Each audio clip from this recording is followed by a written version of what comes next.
Welcome along to episode 859 of the Milk Bar. Jason Forrest here with you as ever. Coming up on the show this week, Tim Abbott lets us know about his time at Creation Records when he was MD, looking after Oasis. He is out on the road with Luke 1977 and is appearing at two of the stores in the Midlands region on the 11th and 12th in Birmingham and Cannock to talk more and have a Q&A all about his time in music. We'll be having a bit of a natter with Sam Holland about some tasty tips for Christmas when it comes to food this year. Georgie Barrett will be along, you know, from the Gadget Show. We're talking about how AI is helping people write the verses in their Christmas cards this year.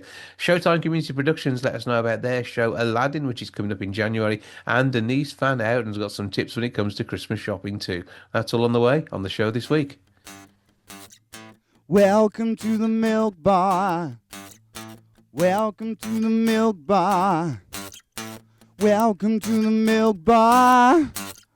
Welcome to the Milk Bar. Welcome to the Milk Bar. Now, the brand Luke 1977, I've got some amazing events coming up, all about Oasis with a question and answer session with Tim Abbot, who was MD of Creation Records during Oasis's time there, doing amazing things. And he's with me now. How you doing, sir? Hello, sir. Evening. All good? All good, sir. Looking forward to our little chat. Looking forward to the next few dates with Luke 77. Luke's an old friend of mine from Walsall Wood. I'm from Walsall, originally from Wolverhampton. Yeah, it's these links which are intriguing throughout the industry. And you're playing effectively, it's a gig, that's how I'm seeing it, in Birmingham on the 11th, that's Thursday, and Cannock on the 12th. Yeah. The Birmingham, that's it's one of the shopping centres in town, isn't it? Which one is it? The NEC. Oh, are you doing the NEC? Oh, very good. That's it. Yeah. I think it's called the Genting or something in there. Yeah. Yeah, we're based out of there, yeah. This is a chance for you to go out on the road and really just talk about some amazing times in your life. The book, Oasis, definitely, and of course there's the film as well recently, isn't there? Yeah, so I shot 20 hours worth of footage of the band 94, 95, 96. The best years, definitely maybe to Morning Glory, really. Hmm. And it's more a spoken word evening with me showing clips and vignettes from the period per se. And we're doing a book signing in store, and people are welcome to come along. And I'm signing stuff and have a one-to-one and a meet and greet and a chat and everything. As we basically reminisce about the glory days of British rock and roll. Talking of which, Oasis, one of their first gigs was actually in Wolverhampton at Hmm. the then at the in the Wolfen Centre. Yeah, because my uncle used to own the Club Lafayette. Oh yeah. Yeah, back in the day. See, well, my first impact from the band and the music was when it must have been, I don't know, is it 93, 94? I had a copy of Cigarettes and Alcohol turn up on 7-inch single for me in a Yeah, plastic bag with a folded, not even stuck together sleeve on it. And yeah, I mean, it was just this magical piece of music which turned up. And it was to be part of the first people to play that and bring it to the public's attention was brilliant fun. But there was still some resistance back then, and even between the first two albums, there were some places that just didn't seem to want to know about the likes of Oasis or even their rivals Blur. yeah. Well, quite funny, really. We weren't deemed, these northern, you know, I don't know, council estate nuts, really. There was a lot of southern snobbery against it, but the mainstream media like pitching that northeast south thing. And as the marketing guy, oh, and bearing in mind that is actually me on the front of Cigarettes and Alcohol in the white jacket, uh, which is one of the better sleeves of the 90s. Yeah, so yeah, there was a bit of mate, but I think having seen them at Wembley a few times, I think dominance is theirs. They without a shadow of a doubt, but obviously beat Blur long term, and Well, Blur was an 80s pop band, really, weren't they? kind of, yeah. When you But look, I liked them for that. But I enjoyed Oasis in my own way with them. And just even so when you hear now something like Whatever, Hairs on the Back of the Neck moment, it's just yeah. absolutely amazing music. Well, talking of Wembley and things like that. Uh, Me and Noel hadn't seen each other for a while, and I went up to him and he said, and he whispered in my ear, he said, "Look, I've all got a love for you," because he does this terrible black country accent. And I said, "Go on," and he goes, "Look behind you, come on, feel the noise." And there was the great Dave Hill of Slade Hmm. backstage at Oasis at Wembley, September 2025. And I sing the intro, come on, feel the noise, in this kind of dire black country. Uh, and of course, Dave was great. I can't believe it, yo, where you from? And Noel was just in hysterics, basically. So they're very fond of the black country. Their music's always been well appreciated here. When I saw them playing Brum, what must be more than a decade ago, when the tour that we saw then, and they, unusual for them to have the MD of the record company out on the road with them quite as much as you were out there. So you must have got something more from this than most people would have in the industry. I know it wasn't a huge label, but even so. Yeah, well, at the time, Alan fell ill, sadly, start of '94, and the other director, Dick, kind of did the money. And basically, I came to a deal where I did Oasis and Primal Scream, and that meant me working directly eventually for the Gallaghers. Um, and for some reason, I was the only person they'd talk to, really. And it meant that I was on the road a lot with them, and I just had a camera under my arm and used to fire away. So in the book, a lot of the photographs that were with AI, we've screen grabbed a lot of them, but also photographed as well a lot of them. So yeah, well, I've always been a bit unique. I suppose I was the groovy MD. But when you're taking this out on the road now, I mean, we're all of a certain age now, and we're looking back at really, glory days of Britpop. And I don't think anybody expected to see it coming, did they? I mean, you probably more so in the industry, but it sort of sprung from nowhere. Yeah, well, no, I can assure you, I thought they were dead and gone. The interesting footnote of all is this, being local, is that I probably was the last bloke to shake Noel's hand at Stafford, 209, I don't know, June the 5th or 6th, something like that, 2009. And I said, "Oh, I'll see you down at Cheltenham tomorrow." And that was it. That was the end of Liam went out on a night in Birmingham, never came back. Went out to Paris. They had the fight, game, set, and match. They were over by Tuesday. So to get the call to actually see that they were getting back together was quite amazing. I saw Liam at Nebworth. Where are we? 2023 on Inkling. They were getting back together. So amazing what a long check can do in it. And It's it is, but I think it was enjoyed by all. Who knows what's going to happen next? But the one thing is, there's no predictability at all there, is there? no, I think really, Jay, a big thing is the amount of joy they've brought to this country. Hmm. Over 1 million plus people have seen them. They're probably very good chance they're going to announce hopefully a few dates next year. Probably Nebworth to beat the chap from Stokes record. Um, yeah, the country's not in great shape at the moment, and what do we get? We get this great unifying. Moms bringing their daughters, dads bringing their daughters and sons. Just great. I love it. I love the whole generation swap, um, and stadiums being full of joy. I wish the press would give them credit for bringing the country together in a pretty dire time. Their positive stories aren't always that easy to come by, are they? Absolutely. And this is, getting um back together against all odds, kissing and making up, forgiveness, all the great stuff. Well, you're going to be there on the 11th in Birmingham. That's the gig at the Genting, and then in Cannock on the 12th. That's this Friday. Live Q&A in stores. Plenty of stories from Oasis, definitely in the Lost Tapes. A bit of a soundtrack from your creation days. So mostly Oasis and Primal Scream, I'm going to guess. Throw in Yeah, anything else as well? What are the treats you got for us?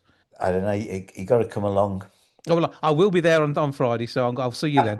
But Right. the book signing, special collaborative edition of Oasis, definitely. Yeah. And all of this, you need to sign up at luke1977.com or check the Luke socials as well. And take it, is Luke coming as well as it's a local one? I don't know. I hope so. Who knows with that boy? Yeah. Again, we go fishing together. That's how rock and roll we are. At least you're not going down the villa with him, which is the other thing, but There you go. would be bad. Back to about talking football. Go My on nan, then. bless her, used to keep the chippy down Wick Marines, down by from the Molyneux during the Billy Wright days, right the way through. So yeah, and my uncle had the Club Lafayette, so I'm a big Wolverhampton fan, and God bless the Doog. What can you say? Absolutely. Yeah. I look forward to seeing you say on Friday night in Cannock, Thursday in Birmingham, Friday in Cannock. Have a brilliant one. Tim Abbott, thanks for having a natter. Thanks, mate. Goodbye. Showtime Panto are back in action. They've got a brand new home. They'll be at Darlaston Town Hall from the 14th through to the 17th of January, doing amazing things, bringing mirth, merriment, some dubious costumes, and a fantastic show to the stage. And I've got four of the gang with me now. How are we doing? Hi. Right, Matthew, you're going to have to do introductions. Come on. Yeah, so I'm Matt. I am one of the trustees. I'm secretary of Showtime Community Productions, and I'm also playing Aladdin this year. Okay. We've got Naomi with us. You want to do that? Hello, I'm Naomi and I will be playing the genie. Oh, sounds like in fun. our Aladdin. We've got Josh. I'm Josh, yeah. I'm playing the Dane. I'm playing Widow Twanky. Looking forward to it very much so. Cool. And we've got lovely Scarlett on the end. Yeah, I'm Scarlett and I'm playing one of the villagers in Peking. So a good spread of the cast here. We haven't met your Jasmine yet, have we? We haven't now. Are you keeping her under lock and key? This is the big reveal. Keep under lock and key, yeah. Keep under lock and key. Well, it's going to be a good night. So tell us what magic show, well, actually, what Showtime magic you're bringing to this, because you always like to do things just that little bit differently to make it so stand out from the rest of the pantos that are out there. We do. We've got many surprises in store this year. We're in our new venue for our 5th birthday year. Amazing facilities, very different venue to Wednesbury, and yeah, we've got plenty of surprises in store, which I'm not going to spoil, so you'll have to come and see. But we are bringing even more Showtime magic than before to the stage. But you are telling the story of Aladdin. That's the thing, yeah. We are. So that's not a surprise. Then you're not turning up to Aladdin and you're doing something entirely different. Definitely Aladdin. Definitely Okay. Aladdin.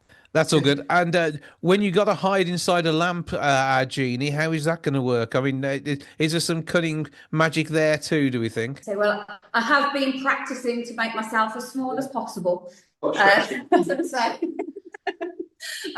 no, there will be definitely more than just a sprinkle of magic going on. The buckets of magic have been ordered. And when it comes to being Widow Twanky, I mean, the beanie hat's not going to be allowed, is it? I've been fighting for it, but they're not letting me. No. I don't know why. It's not, More impressive headgear is going to be required. yeah.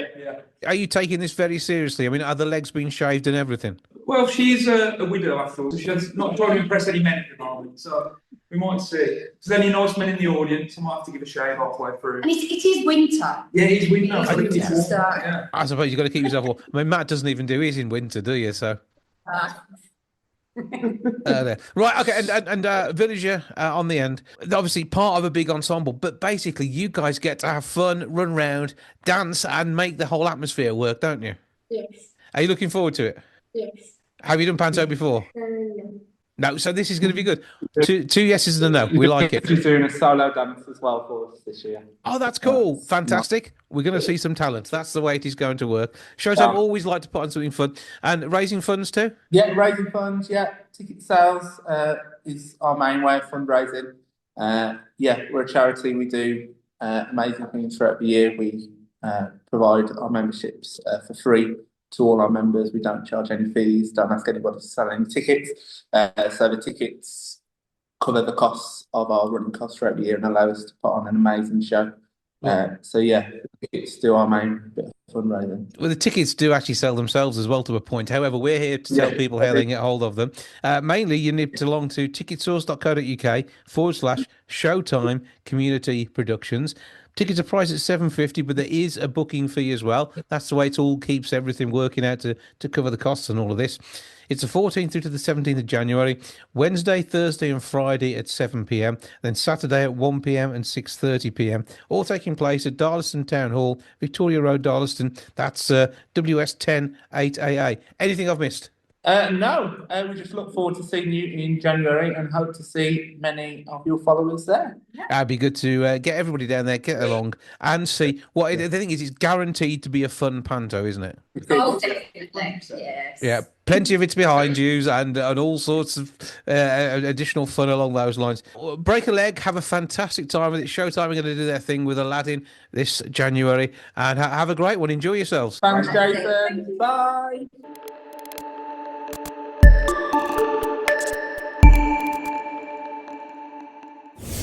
The festivities are on the way, and with Christmas coming, the kitchen is going to be the heart of the home. Sam Holland is here to give us a few tips in the run up to Christmas. How are you doing, sir? I'm very good, thank you, Jason. How are you? All good here. Now, timing is important, preparation is your friend, but also adding those extra flavors is vitally important too, isn't it? Yeah, I think you really want to kind of use all the kind of flavor you have in your store cupboard. So, I've teamed up with Lyle's this Christmas to give people some amazing savory and sweet recipes like a golden syrup glazed ham and a sticky ginger steamed pudding, which is really delicious. As well as, teaching people the kind of tips and tricks how to make their Christmas not only more delicious, but easier on the day, because I know cooking for, family can always be quite stressful.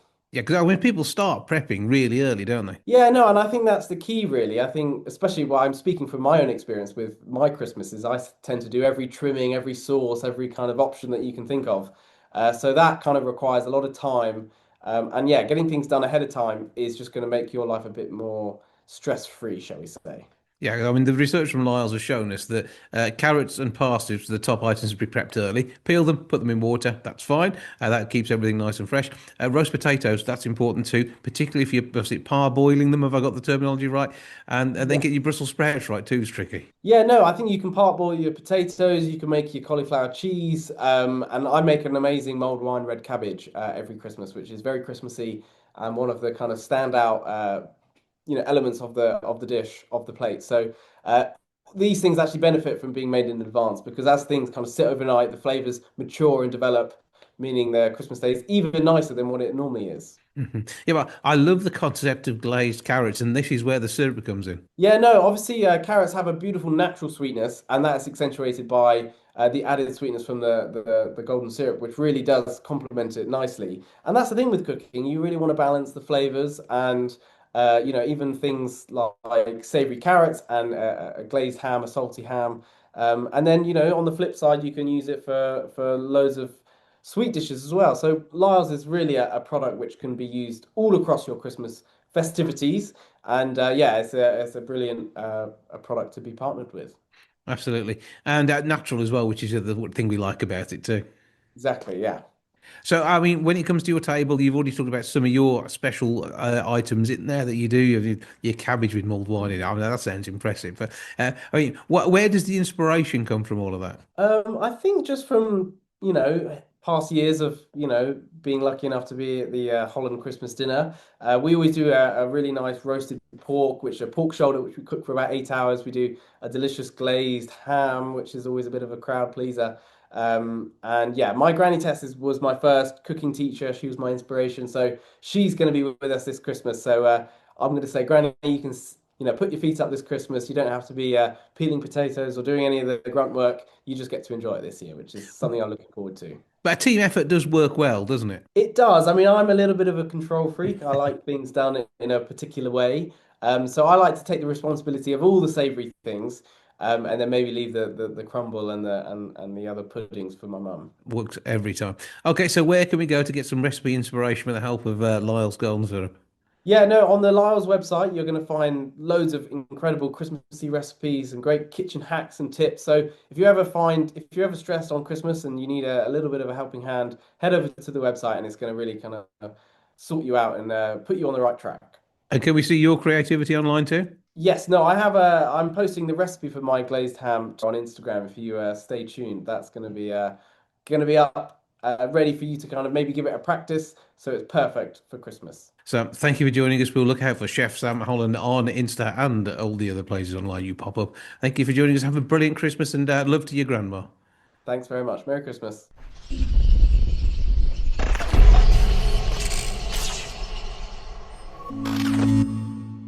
Now, when it comes down to sharing our Christmas cards this year, as much as we love seeing them land on the doormat courtesy of the Royal Mail's delivery service, we may not realise that some of them could be AI generated. Somebody who's completely au fait with AI is Georgie Barrett, who joins me now. How you doing?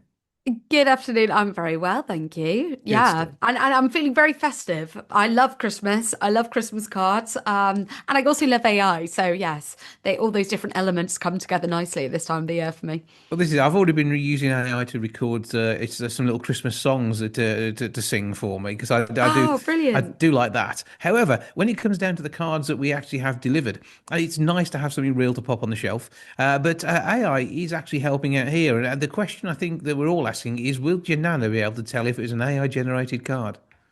Well, that's a very good question. I don't think I would be able to tell if it's an AI generated card, but let me just be clear with what I mean by an AI generated card.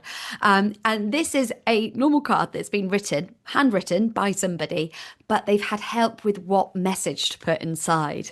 So we are finding that 8 million of us this year are going to be using AI to help write their cards. So you speak to, you load up your ChatGPTs or your Copilots or whatever AI tool that you like to use, and you say, what shall I say to, my great aunt so and so in her Christmas card this year?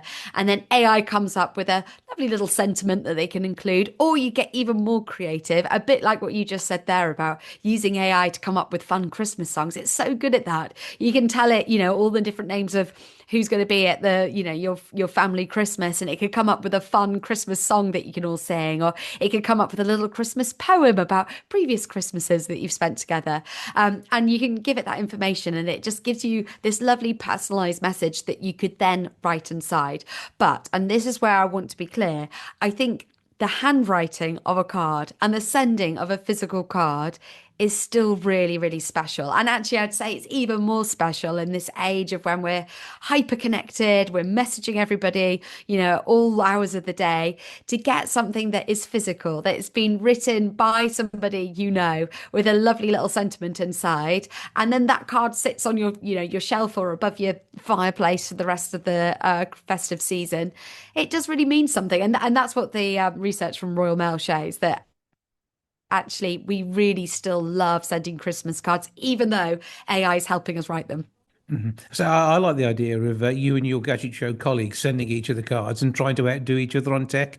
I mean, do you end up with LEDs flashing on top of cards and stuff like that when you get them in the post? Yeah, I'm thinking maybe projector this year. You could Oh, yeah. get that out and really go for it. Or maybe a virtual reality one that you can explore a festive scene, put a VR headset on. Yeah, no, there's lots of fun ways that tech can enhance the Christmas spirit. But what I think is this year, it has really been the year of AI and these tools being used more and more. And we're seeing that people aren't just using AI to help write the cards, but they're using them to help come up with ideas to decorate the house, or how to cook their Christmas meal, or researching gift options. It's so good for finding good deals. If you're going to buy a present for somebody, you can run it through your AI tool and say, are there any deals out there or discount codes I could use for this? Always worth a go. And the thing is, though, I have this vision of me now sending out Christmas cards with an AI generated cartoon on the front, an AI generated song on a little chip that plays inside when you open the card, and then shoving that in the post off to friends and family so they can have a full on musical experience of the cartoon version of me on the when it arrives. How's that sound? I think that sounds absolutely fantastic, and it sounds like you're already doing something quite similar to that. So I love that you're fully embracing this technology and also bringing that like nostalgic old school, still sending it in the post. I think it's when those two worlds combine that the magic really happens. See, well, I was actually already excited to get my Christmas stamps for this year, which I now have in stock. Oh, nice. But even they have QR codes on them, so it's sort of like the tech is traveling with them, isn't it? Yeah, absolutely. Well, anything to make things more efficient and work better, we should use these technologies to help oil the wheels of day-to-day life. Where can we go for more information about this fun survey so we can see what we are doing when it comes to tech and AI over Christmas? Well, you know what? I'm going to point you. And when you mentioned the stamps there, I was like, oh my gosh, you need to be doing this. So, Royal Mail are running this amazing competition where every single day they're handing out £10,000 to somebody who takes a photo of their 2025 stamp of where they're sending their card to. So, if you want to find out more information about how you can get involved in that competition, you need to head to royalmailmagic.com and you need to show off that Christmas 2025 stamp. And then on Christmas Eve, they're handing out £100,000. So that would be a lovely little Christmas boost, wouldn't it? Absolutely, that sounds like jolly good fun. And yeah, I've seen the word magical appearing on the front of envelopes. Ah, have you? That's it. That's absolutely it. Yeah.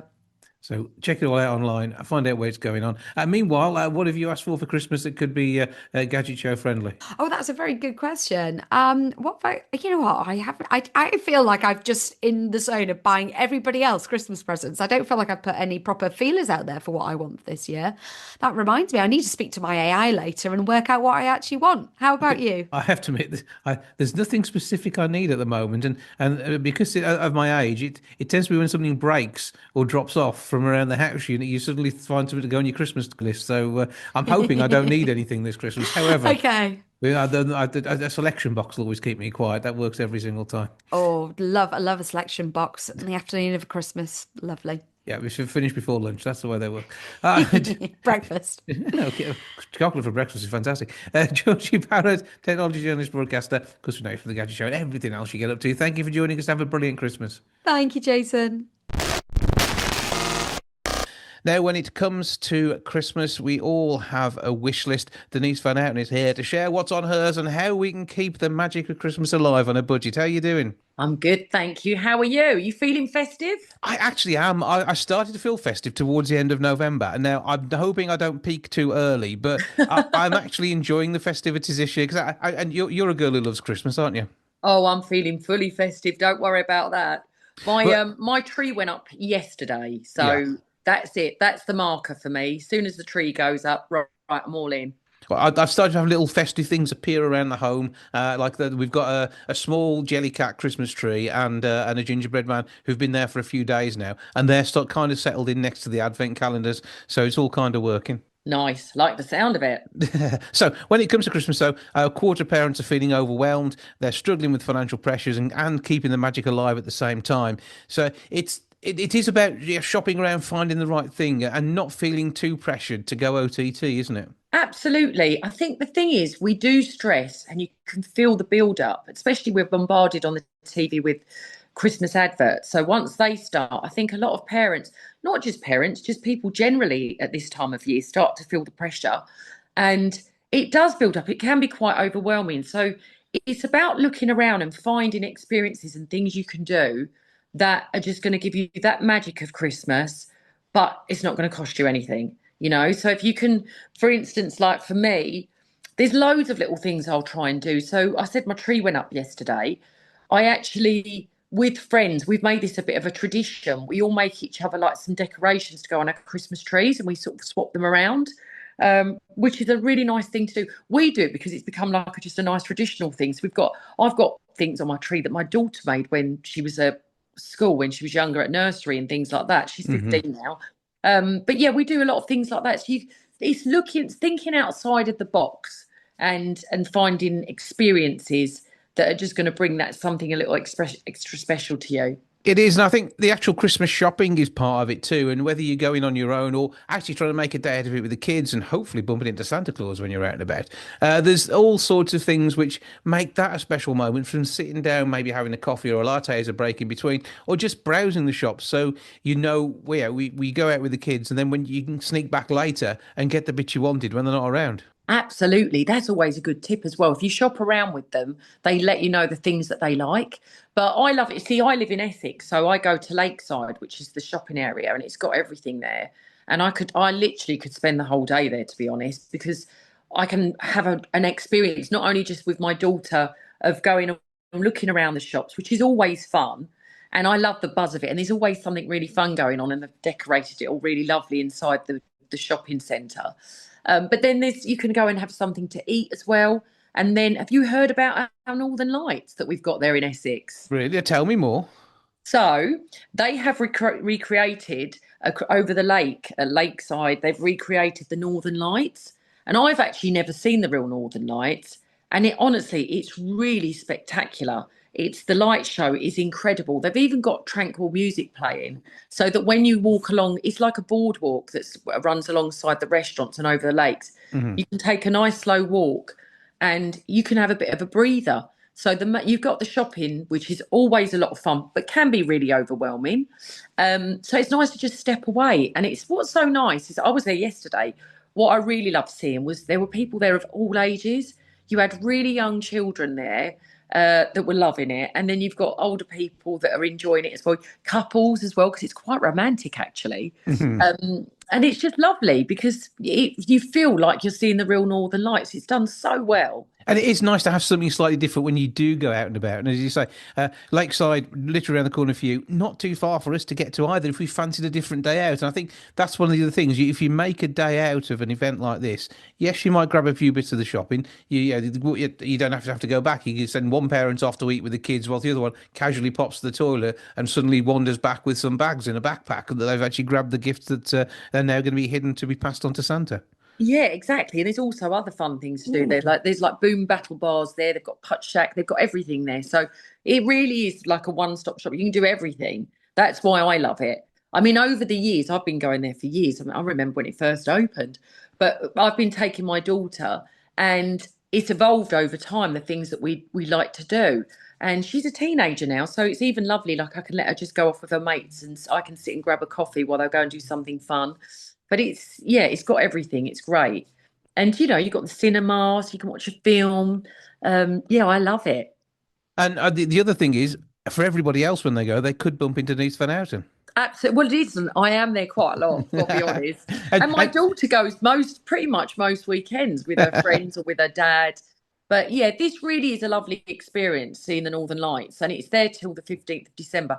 That, though, obviously to get the full effect, it's in the evening. So it's from 5 till 10 p.m, which actually is a really nice time to go shopping because I work most days, and it's nice to go in the evening and make an evening of it. You don't just have to go in the day. You can actually go and have a lovely time in the evening, have something, a little bite to eat. The way it's set up as well, that they've done that's really lovely, is that you can sit in one of the restaurants, and they're all the known restaurants that we all know and love that you can see on most high streets. Mm-hmm. You can sit outside. They've got outdoor heaters in some of them, and you can sit and then watch the Northern Lights whilst you're eating your noodles. Well, Northern Lights and noodles sounds a fantastic way of doing it. You sound like you're going to have a brilliant Christmas, which I wish you to enjoy. Where do we find Lakeside, and how do we get there?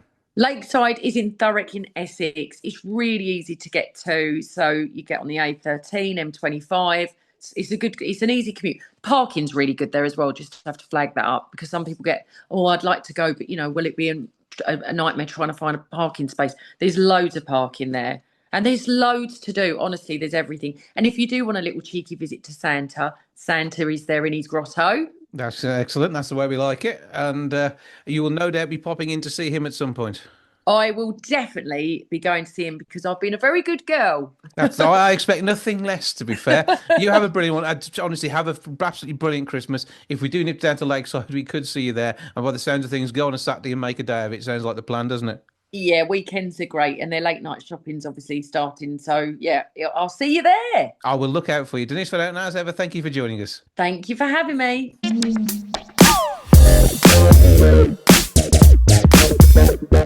That's your lot for this week. Thank you so much for joining me. Back with episode 860 next week. I'll see you then. Ta-ra for now. Goodbye from the milk bar. Goodbye from the milk bar. Goodbye from the milk bar. Goodbye from the milk bar. Yeah. Goodbye from the milk bar. Yeah.